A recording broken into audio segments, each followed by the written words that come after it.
Welcome back to my channel. Today's video is... This is gonna sound crazy, but I've never watched GLEE. My sister was obsessed with it, but I think because my sister was obsessed with it, I wanted to be the cool one and be like, that's not really my vibe. So I decided that for this video, I was gonna watch the first episode and the finale of GLEE and try and piece some things back together and base my opinion only off those two episodes. I know what some people are gonna be thinking, like, wow, you can't judge a whole entire TV show off of just 2 episodes. And no, you can't. But I thought that's half the fun. So without further ado, here is my reaction to watching the first episode of GLEE for the first time and the finale of GLEE for the first time. You think this is hard? Try being waterboarded, that's hard. What? Get it. I don't know. Tell me, does it?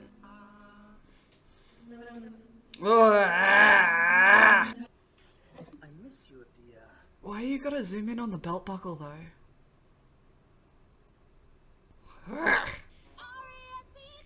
Ooh!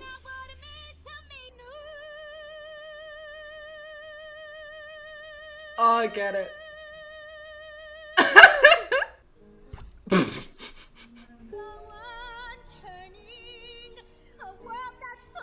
Okay, look, she annoys me as well, but like, hot diggity damn, that's a lot. I like the pianist. If you can't fold a fitted sheet, you cannot look at sheets and things. Man, folding a fitted sheet is a superpower of mine, I'm not gonna lie. Make sure they have a receipt. I'm like, she always looks crisp. Of course.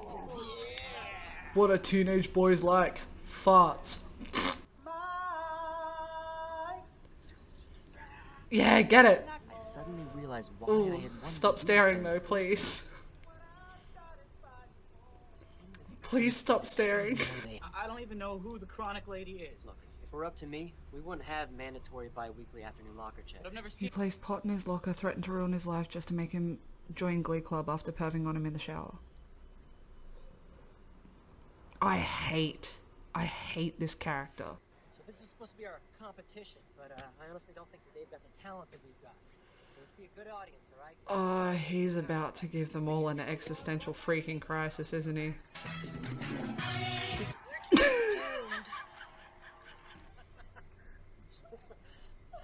Oh, that's so cute. Oh, I can't believe it. He looks so happy. Oh my god, unless it's fake so that he becomes an accountant, then I don't like it. Okay, but is she trying to keep him there for the kids for GLEE, or is she trying to keep them there so that she can split up the marriage in which she's impregnated his wife?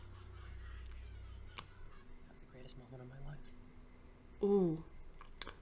Not your wedding? Finding out that your child's pregnant with your child? That?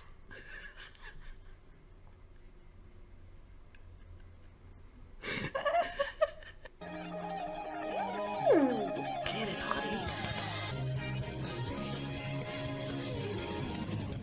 That was cool. I'm not gonna lie. That was enjoyable. It would kill me to see you win nationals without me. My fam, they did that all without you. They don't need you. That whole entire performance, which was actually good, I found that very enjoyable. Artie on the guitar, freaking like Finn on the drum kit and stuff, like that was good. And you know how much like effort you had to put into it? 0, you weren't a part of it. Okay, cool. That's the end of the first episode. Oh, that was 47 minutes of my life gone. Let's go. Welcome to Nationals. Oh, cool, they made it to nationals. Took them 6 seasons to get there. Rachel's still there. So's Can't remember the last time I was this nervous. that one. And the terrible teacher. Okay, so they're at nationals. Who's that? Matt, question. Yeah, You've seen GLEE. I've seen like 2.5 seasons Who's that? He seems important. on the left. Yeah, you got annoying, that dude whose name didn't really come up in the first episode. Who's that? Looks like Blaine, kind of. Who's Blaine? I would probably have more emotional investment if I watched the whole series. But I, in all honesty, don't care. I'm gonna have you run the school. He got principal? Pardon? I'm making you principal, well. After all that, he got principal. He must have redeemed himself. Oh, she's still there. That's cute. Remember, is dessert. Oh! Put an appetizer. They're together. What happened to the wife? Oh my god, was it a fake pregnancy? I feel like I'm intruding on something right now. I like the extra behind Mr Shues. She's like, hey, just keep smiling. And just keep slaying. I won't be seeing you guys for a while. Maybe even a long while. So call him. Wait, this is a goodbye song and this girl got a whole entire choir? Hi, I've just got to say goodbye to my friends. So like, I just need to hire your choir for like a few hours so that I can train them so that they know how to sing the song and know what song that I want them to sing, and then they're going to come in for the performance. Yeah, I'll pay them for it. It's just going to be a really expensive farewell. That's a... Oh no, she probably got the students, eh?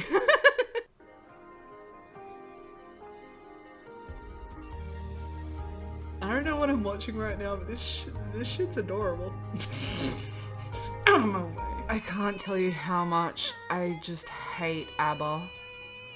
My mum's old car for like 5 years had ABBA's Greatest Hits Disc C stuck in the CD player and the radio wouldn't work. So for a whole like 5 years we would only listen to that CD over and over and over and over. And there are a few ABBA songs that I cannot listen to without having flashbacks to hearing them on repeat for a whole entire 5 years. This is unfortunately one of those songs. I hate ABBA. I hate ABBA. I hate ABBA. I hate this song. This and Waterloo. Oof, just burn it from my memory. 5 years later. Sniper, stand down. So we've had 2 time jumps. Alright, yeah, cool. Congratulations. Oh wait, is this set in 2020? Oh damn, they really didn't predict COVID now, did they? Who's afraid of Virginia Woolf at Lincoln Center? Wait, is it now 10 years later or is it there 5 years later? Is that the Office theme song? This is the song that you give them? Is this legal? It's nighttime, ma'am. Game then. Game then. Okay, are we 5, 10 or 15 years later now? Why do we keep skipping? Husband? Because I'm ready to get started on a little co-production. Who's that? So romantic. Come on, we're gonna be late. Okay. Who's that? Good luck, you guys. Did they just bring him in for the last episode and they're just like, and you're married to this dude who we're not gonna give a name to. Okay. And the Tony goes to She's gonna get it. Rachel Berry and Jane Austen. Oh my gosh! I didn't see that coming. Oh my gosh, that every character gets a happy ending. Oh my god! Wow. See, I love a good downer ending. Maybe it's because I'm a masochist. Who is responsible for getting me on this stage tonight? And that is Mr. Shuster. Ugh. I don't know who any of these people are. Who's that? She's probably important. Of course, after all this time, Rachel still gets the freaking solo.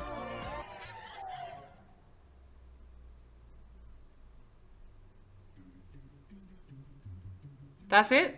Okay, so let's get on with this biscuit. So for the makeup part of this video, I thought that I would try and like give myself a bit of a like Glee makeover, like give myself a makeover of a character that I think that I would be cast as. How do I think that the writers of Glee would view someone like me? And I think they would view me as one of those like crazy, chaotic arts kids. Let's be honest, I'm not wrong. So either way, based off of the first and final episode, Glee looks like it would be a hot freaking mess. The first episode was a lot.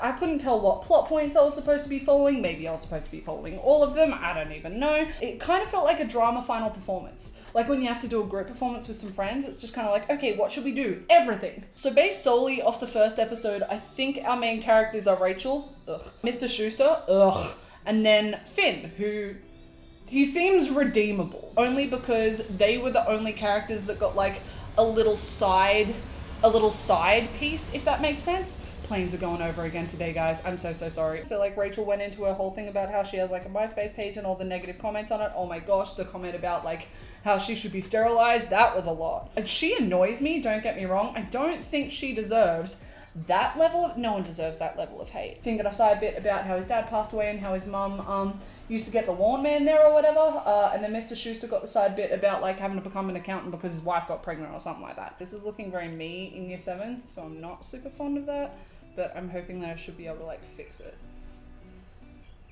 Okay, not really. Let us start with Rachel. Rachel, straight off the bat, I'm sorry, but Rachel annoys me. Rachel is just straight up annoys me, and I don't even know how to phrase this. Rachel seems to have a similar personality type to some of the elder daughters from the Westboro Baptist Church. Hear me out. If you've seen the Louis Theroux documentary on it, if not, I highly recommend it. It's a very good watch. In that, the Westboro Baptist Church girls are essentially saying that their kindness to the world is telling people how they're going to hell. Doesn't make sense to me. I don't understand it, but apparently that's their kindness. So Rachel reminds me of them because Rachel definitely seems like the character that's going to be sitting there being like, my kindness to them is telling them that they're trash, is telling them that they're never going to achieve their hopes and their dreams, is telling them that they're just not good enough and they're not going to make it, and it's going to save them a lot of heartbreak later, but it's my duty to them as a good friend to tell them how terrible they are. So Rachel definitely seems like the kind of person that would just like, one, trample on anyone that tries to get the main part. Hot diggity damn. She seems intense about that. But also just seems like the kind of person that's happy to ruin someone's hopes and dreams because she thinks that that's the kind thing to do to them. But I'm guessing that she's had some really harsh life lessons throughout the series, which has changed this substantially, because becoming a surrogate for someone, I think, is quite a selfless act. Correct me if I'm wrong. It takes a really, really kind person to do that for you. So I think that she must have had some life lessons that's changed some of my first opinions of her, because I don't think the character would have done that otherwise. I definitely think that she's had some stuff happen in the TV show in which she's changed some of that perspective and has changed some of her like cruel love into like supportive, nurturing kind of love. So good on her. She still kind of annoys me though. Just saying. Then you got Finn. Finn at first just seems like an asshole. Sorry. Chucking Kurt into a dumpster? No. So Finn at first seems like an asshole and a bit of a bully. And I can't tell if he had a change of heart halfway through the episode because Artie was in like that porta potty or whatever, or if he's okay with being a homophobe but not an ableist. Maybe homophobia is okay to him, but ableism isn't. I'm guessing that's not the case, because like that's a really weird character. I doubt that's it. I think he's probably had a change of heart halfway through the episode, so that's good for him. So I'm guessing part of his arc is to go from like high school jock bully stereotype, essentially a Troy Bolton-ish kind of situation. I want to dance, but I also want to play football. Except Troy played basketball, whatever. The unfortunate thing about Finn, and I didn't realize this in the first episode, but I realized it between the episodes, my sister at one point was devastated when one of the main actors passed away, and I realized that that was Finn. So we didn't get to see him in the final episode because the actor, I think it's Corey Monteith, passed away, which is the way that I read up on how he passed away, and that's just sad. So I'm not sure where the character would have gone, but I'm guessing the character kind of went along the storyline of a redemption arc, essentially. It goes from like bully to like just a really kind-hearted person. So then we get on to my favorite character. Mr. Shuster. William Shuster. I hate him. I don't know what kind of redemption arc they could have given him to make me forgive what he did to Finn in the first episode, but at the same time, they had to have given him a good one because, like, oh, what kind of redemption? Okay, so Mr. Shuster, you, sir, have a duty of care to these kids. Maybe America's different, but definitely in Australia, and I know this because I studied teaching in Australia until I decided that I didn't want to be a teacher, but I studied enough to know that when you sign up to be a teacher, when you train to be a teacher, when you start working in a school, whether you're a casual or a permanent teacher, doesn't matter what, in whatever capacity, you have a duty of care to the students. All right? And in no shape, way, or form are you allowed to place pot into a student's locker, threaten his like future with it, just so that you can put him in a glee club. Also, after perving on him in the shower, there was 2 moments in the first episode where like male teachers were being very not okay to their male students. So I wonder if that's a reoccurring like joke that Glee likes to make, which there are funnier jokes out there, my fam. But either way, Rachel would not have dedicated her Tony Award to him if there wasn't some sort of redeeming quality about him. I just didn't see it. Personally, I don't really care. I think what he did to Finn was absolutely freaking awful. And I wonder if Finn ever found out about it and left Glee for a time just because Mr. Shuster was a terrible, terrible freaking teacher. Because I'm sorry, if that was me, I would have left Glee Club. I would have just been like, I'm out, he's base. But also the plot of the first episode was kind of weird to me because Mr. Shues had only been there for like a week or two with the Glee kids. He'd only been working with them very, very briefly, and yet they were kind of treating him like he was the be-all and end-all of Glee, and he was treating himself like he was the be-all and end-all of Glee. Like, granted, he was the better teacher that they've had in quite a long time, I'm guessing, but that doesn't mean that they necessarily need him and that there wasn't like another teacher there to fill the role. So I don't know why there was such a thing about that. I think that if they stretched that plot line out way more in the series, so like stretched it out over 5 episodes, that would have packed a bigger punch. As it stood, he did an awful thing and then he was like, bye guys, I have to go. Like, okay. Do you want help packing? Because I'll definitely help you pack. Now that we've discussed the main characters, let's go with some of the other characters that we saw throughout the first episode and the last episode. So Sue, I love. Just unironically, just love Sue. I can tell that she is probably an absolutely terrible person. I always enjoy characters in TV shows where they're terrible and the script doesn't try and tell you to still like them. The script isn't sitting there being like, this person's terrible, but like they're not actually terrible because they've gone through all these hardships, blah, blah, blah, blah, blah, blah, blah, blah, blah. It's kind of like what BoJack Horseman did. If you haven't watched BoJack Horseman, definitely do it. Do it with someone that you love because it's very emotional in some points. Either way, when it comes to BoJack Horseman, the script writers are telling you the whole entire time, BoJack is a terrible person. Do not be like BoJack because he is terrible. And I think that's kind of what they've done with Sue. They don't try and tell you that she's a good person or anything like that. I'm just going from the first episode. They're telling you that she is a power-hungry, greedy, very prideful, very arrogant, very ignorant human being, and will do what she has to do to get to the top. That's a fun antagonist, because I'm guessing she's the antagonist. I don't know what else would be the antagonist, so I'm definitely guessing that it's Sue. Cheats Are Us wife? She was awful. She was awful. I have no idea what happened to her, though. I have no idea what happened, because in the first episode, she's like, oh my gosh, I'm pregnant. And Mr. Shues is like, oh my gosh, you're pregnant? That's crazy. I'm gonna be dead. Wow, my life's complete. Except for when it came to the show choir film that Redhead showed him, and he was just like, that was the best point in my life. And then suddenly it was just like, what wedding? What child? I don't care about them. This is the best time of my life. Woo! I don't know what happened to her. All I can assume is that it was a fake pregnancy, and when he found out, he left her. And then after she left, his like heart was broken or whatever, and then Redhead put it back together. That's all I can really assume, because by the end of it, they were together, and by the end of it, they had a kid together. So I'm guessing that there was some sort of chemistry, and nothing brings fictional characters together like heartbreak and trauma.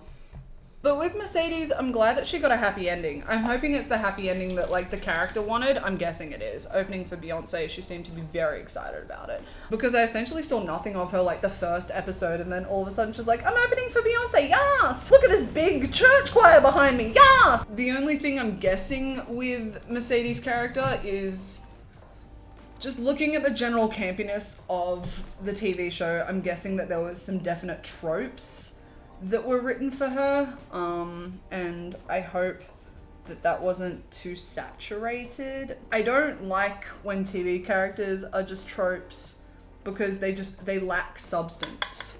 Even in the bigger storylines, like if you don't set up a character correctly, you are essentially setting the character up to fail with absolutely no substance. I hope they just didn't trope her out the whole entire TV show, and then we're just like, wow, opening for Beyonce, with absolutely no freaking context, because that would just be super freaking annoying, but like, whatever. I'm trying to remember who the other side characters are, because like some of them are unfortunately super duper forgettable because they were hardly in the like first episode, and then they just randomly appeared in the second. Oh wait, no,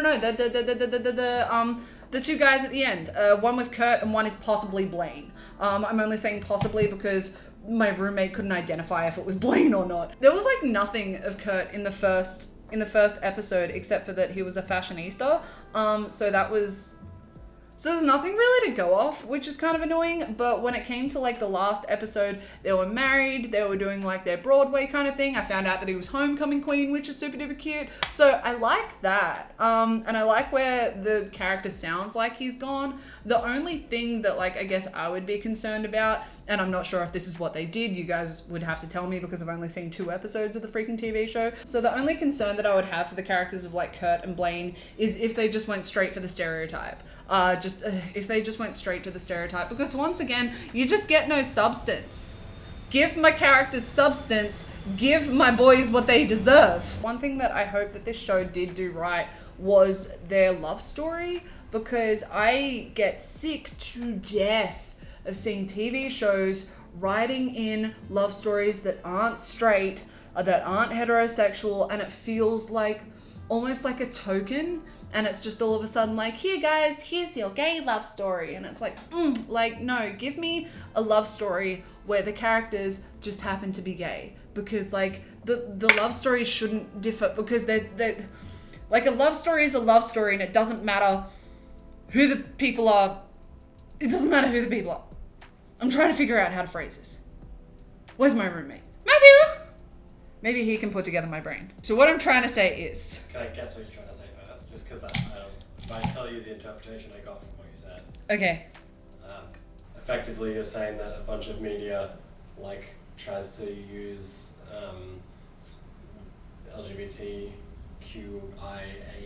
characters as like a draw card or a token. Yes. Versus like authentically representing yes. them as characters. Yes. So, yeah, like it's better to have characters that like are just that. Yeah. Versus like that for a reason, because people in real life aren't like gay, trans, or pan for a reason. They're just. He communicates me better than I communicate me. Yeah, because what I'm trying. That's pretty much what you just said. I guess, but when I talk, it's just kind of like, how did I get from point A to point B? I want Kurt to be Kurt, who just happens to be gay, and I want Blaine to be Blaine, who happens to be gay, and I want their love story to be a love story that just happens to be between two gay men. Pretty much. Is it what they did? Well, I've only watched, like I said, 2.5 seasons or so, but it's... I've only watched 2 episodes, you've heard of me. Okay, they do get married. So possibly Blaine is actually Blaine. That's good. Okay. Blaine is actually Blaine. Possibly Blaine is actually Blaine. Okay, so Kurt and actually Blaine get married and stuff, and by the sounds of it, according to my roommate, they have a genuine love story, which makes me very, very happy, because I'm sick of people making minorities a token! It's just so stupid and unnecessary. Write the character first, have their character have their character laid out, cast someone that you think is perfect for the role, and then if they have something that makes them them, then write that into the script too. I don't understand why that's so hard. I'm not a writer, but like, come on, does that not make sense? But overall, the TV show, like, I wouldn't say it's bad. Like, not necessarily. I think for the time it was like made in, it was like really, really good. And I know it definitely changed like the hype of show choirs and like all that kind of stuff. And I'm not saying that it's not good. I'm just saying that there's some things that would definitely concern me in the show, because it's very camp, which is good. I like camp. I like campy TV shows. But there were some definite moments of like serious tones, and the show kind of didn't know what to do with itself with that one. I would be very fearful that the show would essentially fall like a lot of other teen shows when it comes to serious issues. My guess is that GLEE is probably the kind of show that would sit there and be like, wow, we're going to be revolutionary and talk about these really serious issues for teens and for families, but and start a conversation so that we remove some of the stigma about them. And it's like, okay, good, please do that, because there's people out there who don't deserve to have this stigma on them. Great, love you, love your work. But then they just go about it in a way that's super insensitive and feels so unrealistic, and it's like, okay, why'd you bother? Why did you, in essence, either romanticize this piece of trauma that people actually go through, or why did you, like, essentially make fun of people that go through that kind of trauma? I guess that would be my number one fear. I feel as though for me, 13 Reasons Why is a very good example of this. I don't think they ever made fun of what they discussed in that TV show, but I think they definitely romanticized the conversation, which can do quite a lot of damage, and there's been a lot of videos made on it, so I don't think I need to make another one. So please let me know if that should be a concern of mine when it comes to GLEE, because I'm not sure. I'm nervous that it should be a concern of mine. I hope not, but like, you never know with these kinds of TV shows, and it just takes one really dumb writer to really screw everything up and screw over a lot of people. I think we're getting pretty close to being done. And then like a paintbrush in her hair because she's an art student. Oh, is this not the cutest? Trying to think of like what my character would be like, essentially. I do play saxophone though, so like maybe she plays saxophone, she comes in being like, oh Rachel, you think you're so good because you like sing so well. Well, I wouldn't really call you a real musician until you can play an instrument at least. Like really sassy, but really super artsy. Oh, I want to wear this every day. Can I look like this every day? I think I look adorable. Okay, I'm getting off track. Either way, definitely when it comes to GLEE, I don't think I'm gonna watch the rest of the series.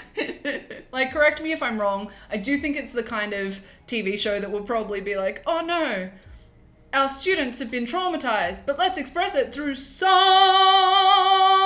Woo! I really hope that I'm wrong, but also the plot at the beginning and even the plot at the end with all the time jumps and the really confusing time jumps, I don't think the plot is really there for what I like to watch. So I don't think I'm going to be sifting through all of that plot just to find the decent performances, because I don't even like Mr. Shuster's performances. Also, I hate ABBA. So if there's a whole entire ABBA episode, I'm tapping out. But if you do have any performances that you think that I would just genuinely like, or you think that I should just genuinely watch, please let me know down in the comments, because I did really like their Don't Stop Believing. That was dope. Artie on the guitar, Finn on the drum. That was awesome. I loved that. I think I could definitely like the music and the performances, but I just don't think I'm gonna vibe the plot, so I definitely don't have the mental capacity for that. I'd definitely give it like on a scale of fake pockets to nachos, I would definitely give it like a bland like chicken carbonara.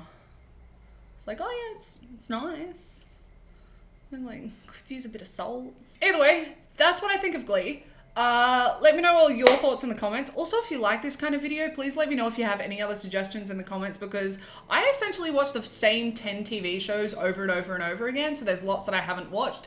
I think I might do Teen Wolf or Riverdale next, because those are some other TV shows that my sister has been obsessed with, and I know nothing about them. But before I do bid my farewell, I think we have one thing that we really have to do, and that is some glorious, sexy slow-mos.